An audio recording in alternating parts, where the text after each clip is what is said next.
제가 이 마을에 사는 자랑거리 가운데 하나는 노을을 볼 수 있다고 하는 것입니다. 노을이 얼마나 아름다운지 이 사진은 정서진에서 찍은 노을 사진, 엊그저께 사진입니다. 이 사진은 이 앞에 아시아도 경기장 아래 연희 자연마당에서 철새가 바로 앞에까지 날아오는 찍은 노을 사진이 옳습니다. 이 사진은 저 천마산 위에서 노을을 바라보며 저 밑에 바다가 보이고 신도, 시도, 모도, 장봉 이렇게 저기 보이는 그런 장면입니다. 이 사진은 교회에서 찍은 저희 집에서 찍은 그런 사진이 옳습니다. 우리 마을에서 노을을 보는 포인트가 네 군데가 있어요. 하나는 천마산, 하나는 연희 자연마당, 그리고 또 하나는 용두공원 끝자락에서, 그리고 정서진, 노을을 보는 포인트. 노을을 얘기하면 부평 사는 사람들 노을 아느냐고, 우린 노을을 본다고 그러면 정신없어 합니다. 늘 노을을 보는 줄 알았더니 자기들이 보는 노을은 노을이 아닌 거죠. 노을이 아름답다고 이야기하니까 나이가 들어서 그래, 그렇게 또 말합니다. 그래도 노을이 좋은 건 어쩔 수 없습니다. 자, 오늘 성경에 모세의 노을을 보고 있습니다. 모세가 하나님의 부름을 받고 백성을 이끌어가며 출애굽해서 살아간 지 광야 40년을 지나고 이제 요단강만 건너면 가나안 땅에 다다를 수 있는 곳에 모세가 있었습니다. 이제 요단강 동편마저도 다 평정이 돼서 바산의 옥도 아모리 족속의 시월의 왕도 물리치고 이제 요단을 건너가기만 하면 저 가나안 땅이 아닙니까? 그런데 하나님께서 모세에게 너는 안 돼 그러시는 거야. 너는 못 가 그러시는 거예요. 모세가 어떤 마음이었을까? 하나님의 안 된다는 말씀을 듣고 기도하던 모세의 기도가 신명기 3장에 기록이 되어져 있어요. 한번 읽어볼까요? 신명기 3장 25절의 말씀. 신명기 3장 25절 말씀이에요. 읽어봅시다. 시작. 구하옵나니 나를 건너가게 하사 요단 저편에 있는 아름다운 땅, 아름다운 산과 레바논을 보게 하옵소서. 참 성경의 여러 구절 가운데도 마치 이 한 구절은 모세 기도가 시처럼 느껴지는, 저는 이걸 읽어가면서 가나안 땅에 가고 싶은 모세의 갈망이 이 글 속에 담겨져 있구나, 그런 생각을 하게 됐습니다. 가나안 땅에 가고 싶은 모세의 마음이 이 한 구절 속에 담겨 있는 거죠. 아름다운 땅, 아름다운 산, 아름다운 땅 레바논. 이 뒷산에 올라가면은 겨인간의 모든 것이 보입니다. 북쪽으로는 송악산이 보이고 남쪽으로는 인천 시내가 다 보이고 서해 바다가 보이고 저 동쪽으로는 서울이 다 보이고 아차산 그 너머의 산들까지 줄줄이 다 보입니다. 비스가가 바로 그런 곳이에요. 해발 8m가 되어졌는데 그 위에까지 버스가 올라가서 볼 수가 있는데, 비스가 봉우리는 느보산이라는 800m 되는 산의 3개의 봉우리 가운데 가장 높은 봉우리가 비스가 산입니다. 비스가 봉우리였습니다. 그곳에 오르면 산지가 다 보이는 거야. 무엇이 보이는가는 34장 1절부터 3절까지 기록이 되어져 있어요. 길르앗 온 땅이 단까지 보이고 또 온 납달리와 에브라임과 므낫세의 땅과 서해까지 유다의 온 땅과 남쪽의 네게부와 종려나무의 성 여리고까지, 그리고 저 사해바다의 소알까지, 정말 그곳에 올라가면은 그 앞에 요단강이 흘러가는데 요단강 북쪽으로부터 남쪽까지가 다 보이고 저 멀리는 헬몬산, 여름에도 눈으로 덮여져 있는 그 헬몬산까지 온 유대가 다 보이는 그런 곳. 여리고성이 바로 부천을 바라보듯이 산에서 부천을 바라보듯이 여리고성이 보이고 저 서울을 바라보듯이 예루살렘이 보이는 거예요. 얼마나 기다리고 사모했던 땅입니까? 근데 넌 안 돼. 아니, 하나님은 어떻게 이럴 수가 있어요? 다른 사람은 못 가도 모세는 가야 되는 거 아니에요? 물론 성경이 모세가 갈 수 없는 이유를 말해요.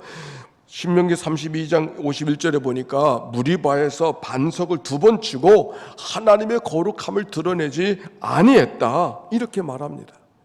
물이 없어 원망하는 백성들에게 하나님 앞에 어떻게 하면 좋으냐고 얘기했더니 하나님이 그랬어요.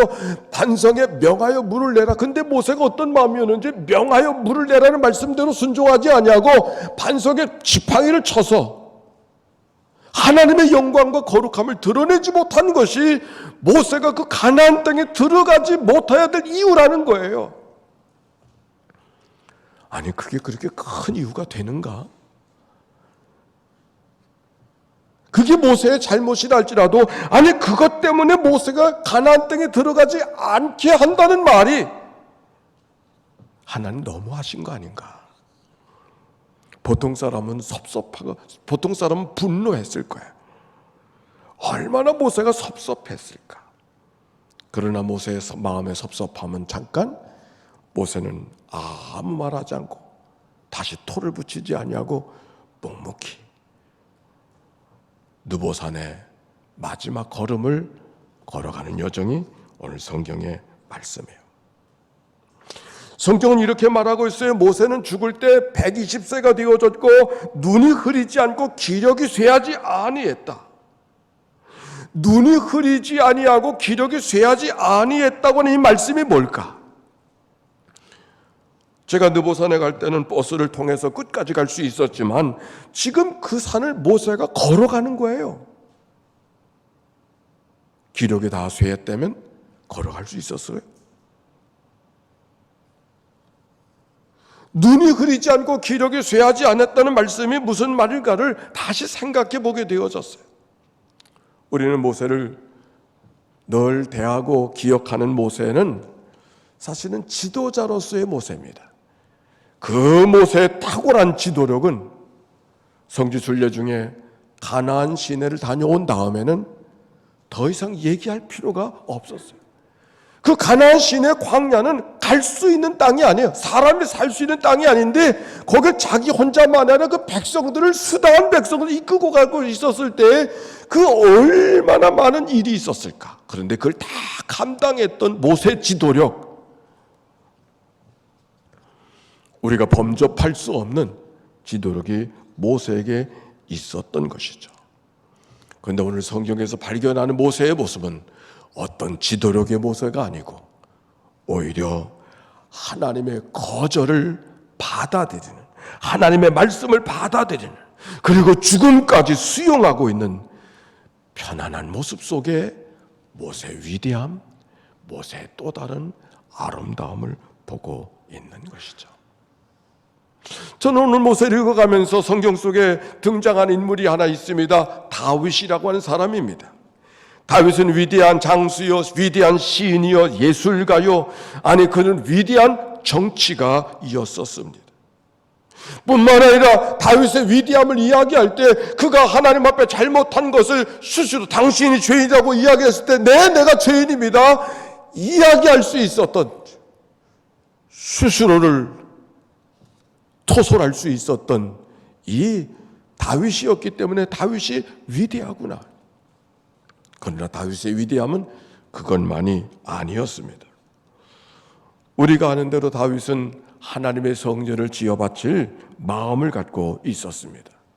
생각만 그렇게 한 것이 아니라 전쟁도 끝나고 나라도 편안하고 외교도 잘 되고 경제도 모든 문제가 해결 받쳐주고 있고 레바논에 있는 히람 왕은 내가 당신을 도와줄 거라고 이야기하는 외교도 잘 됐어요. 모든 준비가 다 됐어요.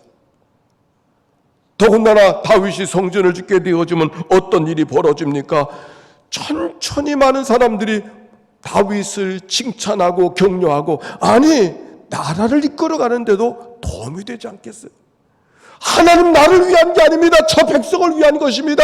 하나님 나를 위한 것이 아닙니다. 당신을 위한 것입니다. 모세가 다윗이 얼마든지 얘기할 수 있었던 바로 그 자리. 근데 하나님께서 나단을 통해 넌 안 돼. 다윗이 어떻게 했을까요? 하나님의 거절을 그대로 받아들이는 그 다윗의 모습 속에 다윗의 위대함이 있구나. 오늘 여기 성경 바로 그 다윗의 모습을 모세에서 다시 발견하게 되는 거예요. 눈이 흐리지 않았다는 얘기는 앞을 볼 수 있었다는 얘기가 아니라 삶의 꿈과 비전, 하나님의 약속한 땅에, 가나안 땅에 들어가면 어떻게 인생을 살아가야 되고 백성들을 어떻게 이끌어가야 될 것이라는 꿈과 비전이 쇠하지 않은 모세였는데,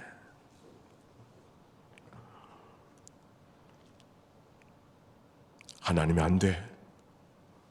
기꺼이 하나님의 명령, 하나님의 거절을 수용하고 있는 모세의 모습. 뿐만이 아니었습니다. 모세는 열정을 가졌던 사람입니다. 시내산에 올라갔을 때 금송아지 사건, 그래서 하나님이 내가 백성들과 함께 가지 않겠다고 이야기하니 하나님께서 뭐라 그랬습니까? 모세가 뭐라 그럽니까? 나를 이 생명책에서 나를 지워주시옵소서. 절대로 그럴 수가 없습니다. 자기를 제물로 바치는 것처럼 하나님 앞에 매달렸던 사람이 열정을 가졌던 그 모세. 뿐만이 아니라 민수기 12장에 보면 모세는 탁월한 사람이었습니다. 모세의 결혼 문제로 미디암과 아론과 더불어 다투는 사건이 있었지요. 그래서 하나님이 기도하고 응답받은 거라고 모세가 이야기하니까 너만 하나님과 통하느냐고, 우리도 하나님과 통한다고, 이렇게 해서 미디암과 아론이 모세와 더불어 다투고 있었을 때 하나님의 미디암과 아론에게 뭐라고 말합니까? 다른 사람들에게는 꿈과 환상으로 말하지만 모세는 내가 직접 말한다. 모세와 친밀한 모습을 하나님이 말씀해 주셨던 바로 그런 모세. 어찌 보면 하나님이 한마디 하시면 다른 말을 못하고 고개 숙일 수밖에 없는 사람들이었다면, 모세는 하나님과 친밀하게 대면해 말할 수 있는 사람이기 때문에 하나님 어떻게 그럴 수 있으셔요? 이럴 수 있는 사람이 모세였지만 그러지도 아니하는 그 모세. 너의 사명이 여기까지라고 하시는 말씀 앞에 하나님의 말씀을 그대로 수용하고 있었던 이 모세. 더욱이 모세는 여호수아로 자기 후계자로 삼는 이야기가 성경 속에 기록이 되어져 있어요. 여러분, 얼마나 그 모세의 모습 속에 하나님 앞에 충성하되 온전히 충성하는 모습인가를 엿볼 수 있지 않습니까? 모세가 여호수아를 세운다고 하는 것은 아예 고삐를 넘겨주는 건데, 모세가 여호수아를 세운다고 하는 것은 아예 지붕을 던져주는 건데, 아마도 보통 사람 같으면은 모세가 아니었다면 하나님은 여전히 그렇게 말씀하셨지만 또 기도하니 하나님께 달리 말씀하실 수고 있지 않는가? 내가 가나안 땅에 들어가고자 하는 것이 내 열망이 아니라 하나님이 내게 말씀하셨던 하나님의 계획 아니었었습니까? 이제 건너가기만 하면 되는데 어쩌자고 하나님이 안 된다고 말하십니까? 좀 더 기다려 보겠습니다. 그럴 수 있었을 터인데 하나님이 안 된다는 말씀을 드리면서 모세를, 여호수아를 후계자로 삼는 이 모세의 모습. 자신이 해야 될 일이 여기까지라는 이야기를 기꺼이 수용하는, 해도 안 되기 때문에 물러나는 것이 아니라 다 된 일들, 그것을 내려놓고 순종하고 있는 이 모세 속에 아름다운 사람 모세, 위대한 모세, 우리가 흠모하는 한 사람의 모습을 성경 속에 발견하게 되는 것이죠.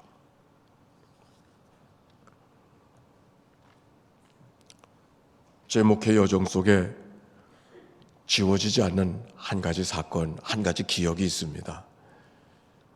강화에서 전목회를 4년 반 동안 하고 부천에 가서 부목사로 만 4년을 하고 미국에 있는 한 이민교회가 저를 청빙해 갔기 때문에 거기서 8년 반, 9년을 같이 목회를 하고 이번 주일 지나면은 다음 한국으로 돌아올 바로 그때였었습니다.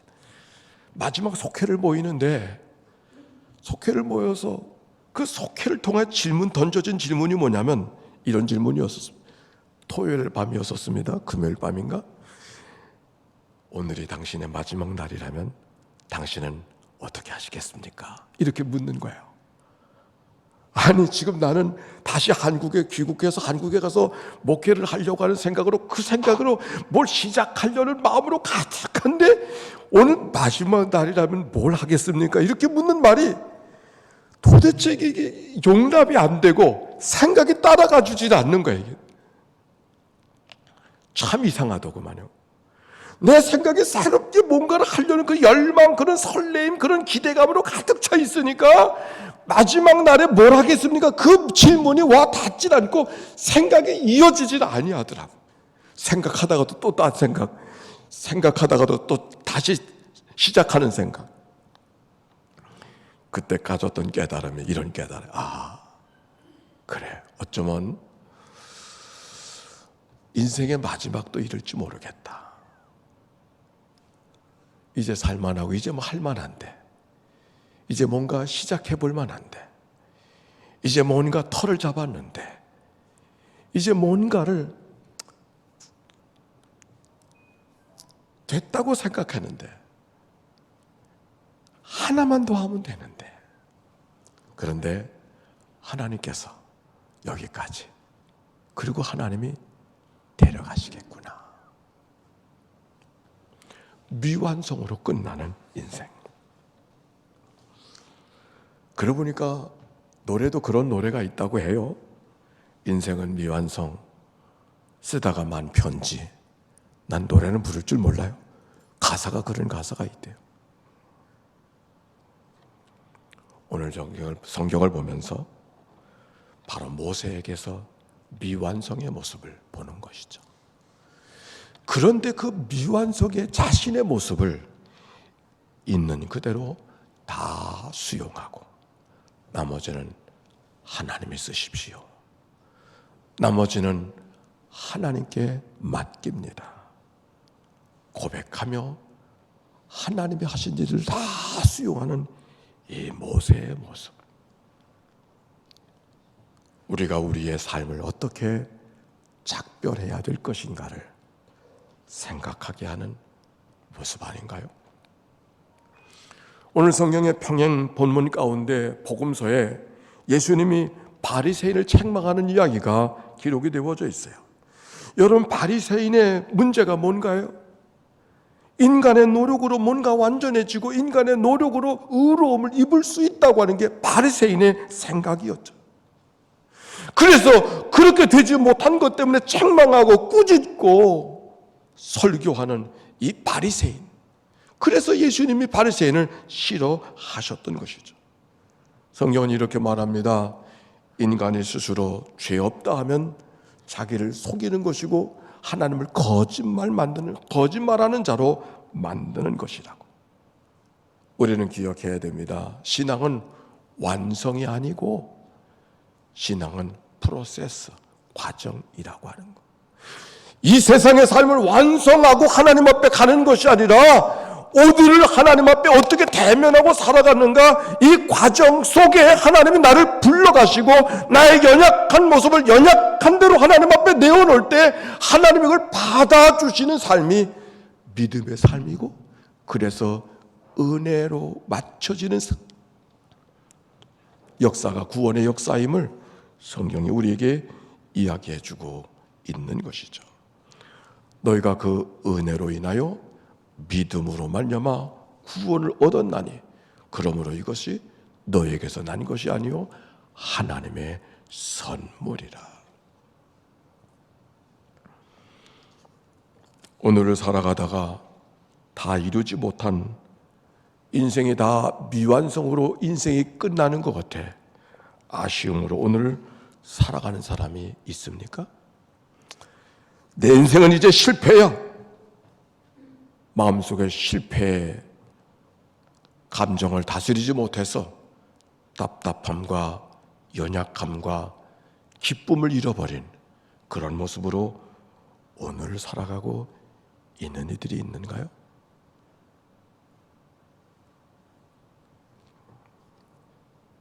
오늘 성경의 모세,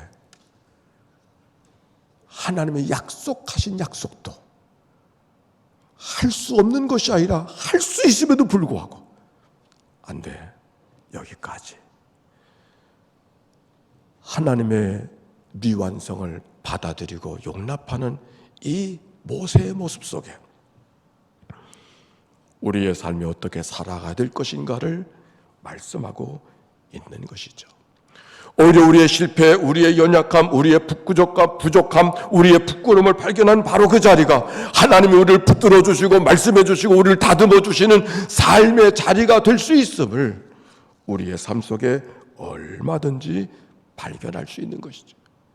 아름다움은 무엇을 완성했기 때문에 아름다움이 아니라 우리가 어떤 자리에 있을지라도 그것이 다 원하는 만큼 완성되지 않았어도 그 자리를 하나님이 채워주실 것을 기대하며 그 안에서 감사와 찬송과 영광을 돌릴 수 있는 삶, 바로 그들이 하나님의 사람인 것을 오늘 성경이 말씀해 주고 있습니다. 제가 연익교회 와서 마지막 목회를 하고 있는 것이 참 하나님께 감사하고 여러 성도들에게도 감사를 드립니다. 아름다운 땅, 노을을 볼 수 있는 땅에 와서 목회를 할 수 있다고 하는 것만 이야기하는 것이 아닙니다.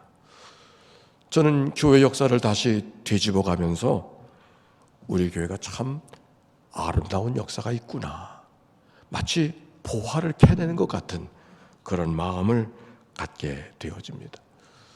이미 말씀드린 대로 우리 교회는 세 가지 신앙 정신을 갖고 있다고 하는 것, 그걸 다시 찾았다고 하는 것도 작은 일은 아닙니다.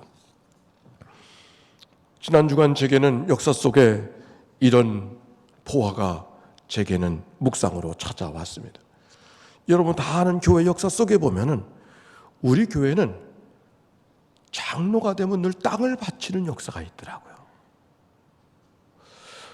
한두 번이 아니요.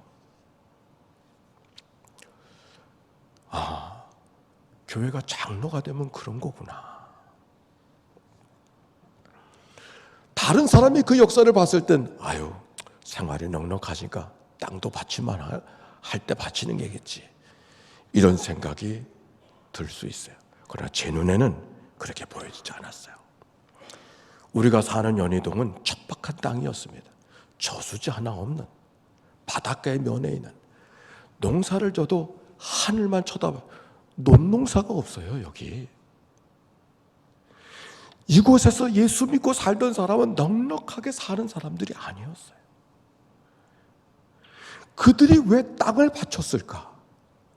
가진 것이 많아서, 토지가 넉넉해서 그랬을 거라고 생각하지 않아요. 가진 것이 아무것도 없는 거야. 농사를 통해서 풍성한 수확을 얻는 게 아니요, 은행에 무슨 잔고가 있는 것도 아니요, 가진 것은 땅밖에 없어. 들을 게 그거밖에 없는 거야. 하나님이 나를 불러주셨는데 뭔가를 하나님 앞에 들어야 되는데 아무리 찾아봐도 들을 게 없어. 들을 게 없어. 그래서 그 땅을 바쳤구나. 교회 역사를 아는 분들 한번 되살펴 보세요. 오히려 넉넉하게 살아가는 사람은 그렇지 못했을 거예요. 아무것도 없는 그들이 짜투리 땅, 조각난 땅, 어떻게 하든지 하나님 앞에 한 조각을 들여서 내 마음을 드리려고 했던 마음, 그게 교회 역사구나.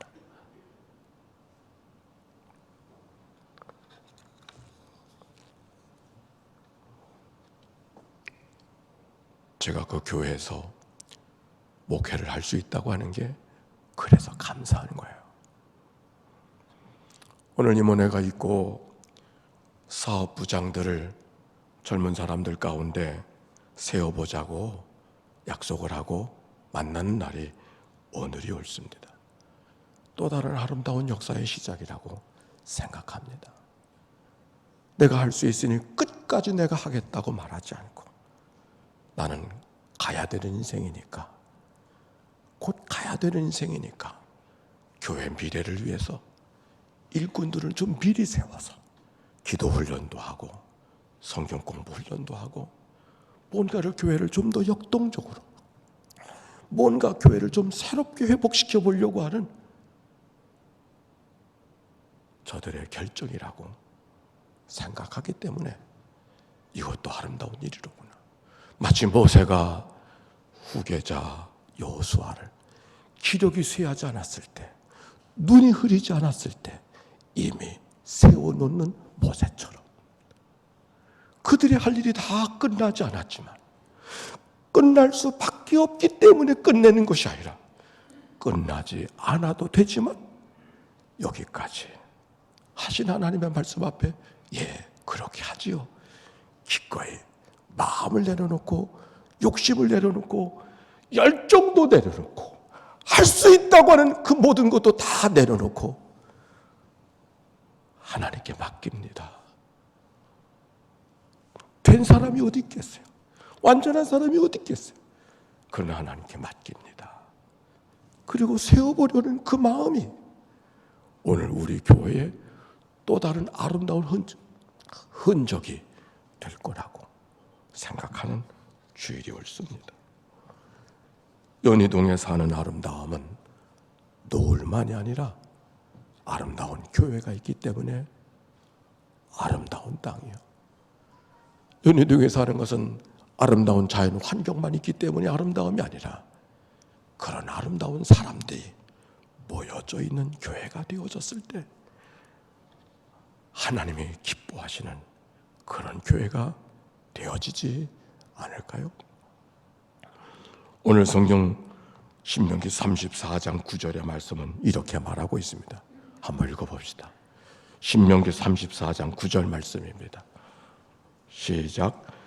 모세가 눈의 아들 여호수아에게 안수하였으므로 그에게 지혜의 영이 충만하니 이스라엘 자손이 여호와께서 모세에게 명령하신 대로 여호수아의 말을 순종하였더라.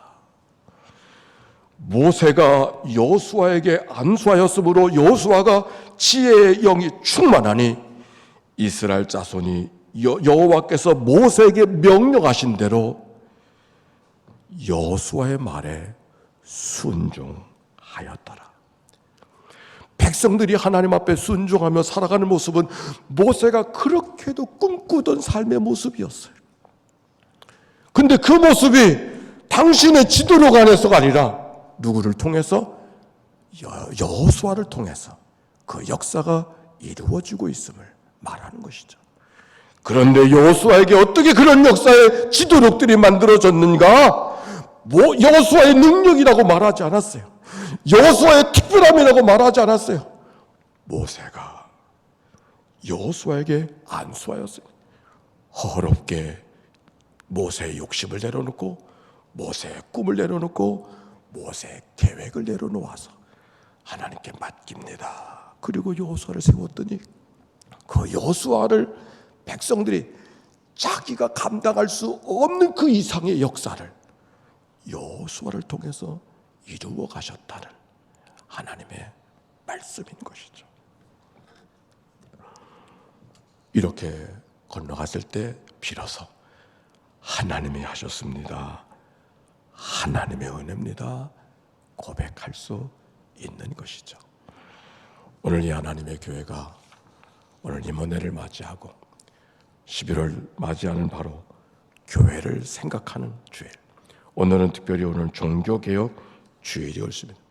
우리들의 교회가 어떤 교회가 되어야 될 것인가, 어떤 시스템, 어떤 프로그램, 그거 아니고 모세 같은 아름다운 사람들이 모여져 있는 교회가 되어져서 교회 때문에 연희동이 서구가 이 땅이 더 아름다운 역사로 만들어지는 은혜가 모두에게 있게 되시기를 주의 이름으로 축원합니다.